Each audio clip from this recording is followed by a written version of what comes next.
اهلا بيكم حبايبي في فيديو جديد. النهارده هنشتغل سمك وجمبري لعشاق بقى السمك والجمبري. هنعمله بطريقه حلوه يا رب تعجبكم.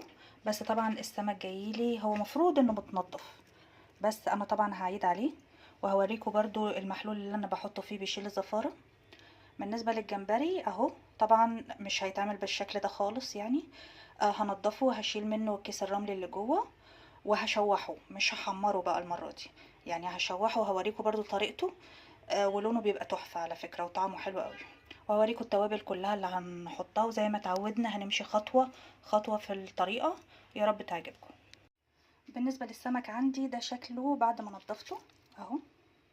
ده كده كمان ده تنظيف مبدئي، يعني انا لسه هنضفه تاني بعد ما احطه في المحلول اللي هوريهولكم.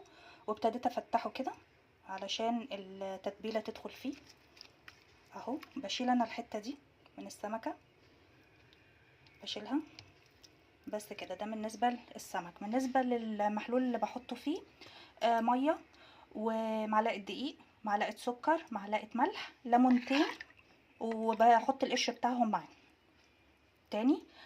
مية ومعلقة دقيق، معلقة سكر، معلقة ملح، ليمونتين معصورين، وبحط القشر بتاعهم مع المية دي. المحلول ده معتمد في الفراخ وفي السمك، بيشيل الزفارة خالص، مش هتلاقي ولا زفارة خالص. هحط السمك بقى في المية في المحلول يعني ده، وهتجربوه وهتعتمدوه ان شاء الله المحلول ده، لانه رائع بجد. ما يستحسن ما احطش خل، يعني انا ما بحبش احط خل لانه اولا بيهري الانسجه. تاني حاجه بحسه بيعمل زفاره، فانا مش عارفه يعني في ناس بتستعمله ومرتاحه فيه، بس انا ما بحبوش، يعني انا بحب الليمون اكتر. بنقع بقى السمك في المحلول ده اقل حاجه نص ساعه، ممكن طبعا اكتر بس هو اقل حاجه نص ساعه عشان الزفاره تكون راحت خالص. بالنسبه للجمبري بقى بقص بقى الحاجات اللي ملهاش لازمه دي، علشان ده هيتعمل متشوح، فليه طريقه مختلفه. البوز ده لو حابه كده تشيليه ماشي، مش حابه خليه عادي. بقص كده الحاجات اللي ملهاش لازمه بس. بشيل بقى كيس الرمل ازاي، بعد 1 2 التالتة اهي. الكيس الرملي اهو تمام. ده بيعمل زفارة فده لازم يتشال، لان انا هعمله مشوح بالقشر. اخد واحدة كمان. بقص الحاجات اللي ملهاش لازمة.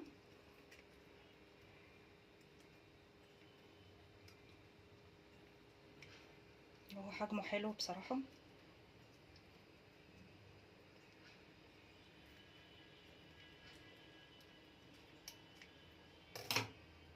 نقول تاني 1 1 2 التالتة اهي تمام اهو. بس كده هخلص الكمية وارجع لكم تاني. بالنسبه للجمبري اتاكد بس من غسيله كويس جدا، لان انا غسلته حلو قوي، وفي المصفى بقيت اغير عليه الميه كذا مره علشان الرمله اللي فيه لو فيه رمله ولا حاجه تنزل، فنتاكد ان هو مغسول كويس. بالنسبه للسوا بتاعه انا بقطع بصلايه طرنشات تمام كده زي ما انتم شايفين اهي. بالنسبه للحياء ملح، فلفل اسود، كمون، كزبره، هو ده اللي بيتحط على البصل اهو اهو، ويدعك كويس قوي. وبعدين هيتضاف على الجمبري في حله واركنه شويه. ادي الجمبري اهو عندي زي الفل اهو، حطيته في الحله، والبصله بالتوابل بتاعتها ادعكها كويس جدا بايدي، وبعد كده اضيفها اهو على الجمبري، وبعد كده اقلبه كله مع بعضه واغطي الحله واسيبه شويه اهو. بعد ما قلبته اهو بسيبه شويه ياخد بقى ويدي مع البصله والتوابل بتاعته حبه كده، يعني مش كتير، شويه بس صغيره، والبصله تنزل ميتها والكلام ده كله، لان انا مش هضيف له ميه خالص ساعه السوا. واغطي الحله واسيبه بقى. بالنسبه للسمك حبايبي ده شكله بعد ما انا شلته من المحلول اللي انا كنت نقعاه فيه وغسلته غسله حلوه اهو. اهم حاجه بس نظافه السمك اهي اهو. شايفين حلو ازاي اهو. بس كده واتاكد ان هو بقى تمام كده مغسول حلو جدا. بالنسبه للتتبيله اللي هحطها فيه توم، ملح، كزبره، فلفل اسود، كمون، ليمونه وشويه خل، بس هما دول اللي هحطهم فيه، وممكن زعتر لو موجود. حبايبي، وهنزود سنه صغيره خالص اهي، يا رب تكون باينه اهي، السبع بهارات. وممكن لو بهارات هندي يعني براحتك، البهارات اللي انت بتستعمليها، سنه صغيره خالص بس على الخليط اللي احنا قلنا عليه. اتاكد كده ان التتبيله اتوزعت صح ودخلتها في الفتحات اللي انا عاملاها، وانه كده هيتشرب ان شاء الله، هيشرب التتبيله بتاعته. التتبيله ممكن في ناس بتضيف لها فلفل رومي، ماشي شغال، في هريسه، في فلفل حار لو انتوا بتحبوا الفلفل الحار. يعني التتبيله دي بتاعتك انت تعمليها زي ما انت عايزه وزي ما انتوا بترتاحوا، بس دي الاساس. يعني انا بوريكي بس الاساس، وانت بقى يعني ضيفي الاضافات بتاعتك بقى وحطي لمستك انت. بالنسبه للرز الصياديه عندي، انا هنا غسله 3 كوبايات رز، وفرمت بصلايه بيض عاديه في الكبه. تمام، كل ده انا شغاله، والسمك في التتبيله والجمبري في التتبيله كمان. انا سايباهم ياخدوا ويدوا كده مع التتبيله لغايه ما اعمل ايه الرز الصياديه.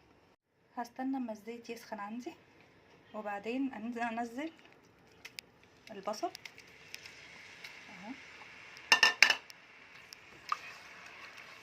بالطريقه دي، بصلايه واحده على 3 كوبايات رز، بصلايه واحده، بصلايه وسط يعتبر يعني مش كبير قوي اهي. هشوح فيها وبعدين اقول لكم نعمل ايه. هستنى بقى عندي اما البصله تديني اللون الذهبي، وبعد كده هحط توابل الرز اللي هي ملح، كمون، قرفه، بهارات، فلفل اسود. ملح، كمون، فلفل اسود، قرفه، بهارات. هشوح الرز بقى مع البصله مع التوابل بتاعتي لغايه ما الرز ينشف معايا ويتغلف كله بالزيت عشان يطلع مفلفل. هنا الرز اهو، لو سامعين صوته ابتدى يخشول اهو معايا اهو، وكل رزايه ابتدت تتغلف خلاص، نشفت اهي. الريحه روعه يا جماعه، وريحه التوابل وخصوصا القرفه يعني مديها ريحه حلوه جدا. هكون محضره الكتل بالميه السخنه، ازود بقى الميه السخنه عشان اسوي الرز.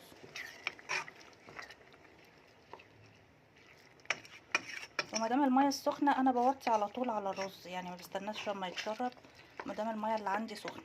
لو الميه بارده لا، بسيبه لغايه ما يغلي، وقرب ما يتشرب بوطي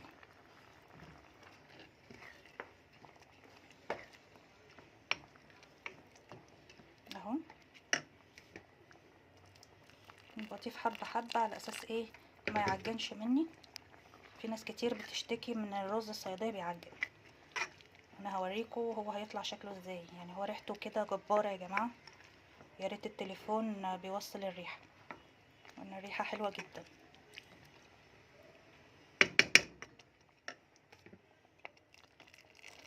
بتزودي له حبه حبه بالمنظر ده، وبغطيه وبغطي عليه.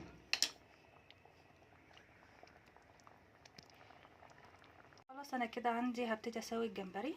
هحطه على نار هاديه وهغطي الغطا بتاع الحله، دايما خلي الحله متغطيه. بالنسبه للسمك البلطي عندي هحمره، اجيب شويه دقيق واحط عليهم معلقتين نشا، معلقتين مش مليانين قوي يعني، ورشه ملح وفلفل وكمون، رشه بسيطه خالص عشان بس ايه اتبل الكفر اللي بره. بالنسبه للدقيق انا حطيت له ملح وكمون وفلفل علشان بس الكفر اللي بره يكون متبل. اغطيه كله كده بالدقيق زي ما انتم شايفين كده اهو، وابتدي احمره بقى في الزيت. الزيت يكون سخن عندي، واحمره بقى بالمنظر ده، واخلص بقى الكميه كلها. الجمبري يا جماعه ما اقولكوش يعني الريحه تحفه، واللون هو اول ما ياخد عندك اللون البرتقاني ده اطفيه على طول، لان هو كده خلاص كده استوى. وعايزه اوريكم حاجه كده تكون باينه اهي، هتلاقوه يعني من الجناب كده استوى، فخلاص كده نطفي عليه. بس لونه تحفه وريحته كمان جباره قوي. هنا السمك عندي اهو بيتحمر، والرز اهو بيتشرب لسه ما طفيتش عليه. السمك لما بقليه بطلعه على شبكه كده زي ما انتم شايفين عشان يبقى مقرمش عندي زي ما انتم شايفين اهو. فبيبقى السوا بتاعه بالمنظر ده كده بالتتبيله بتاعتنا. وده عندنا حبايبي شكل الطبق النهائي، الرز الصياديه والسمك البلطي المقلي والجمبري المشوح، وجنبه طبعا طبق السلطه القمر ده.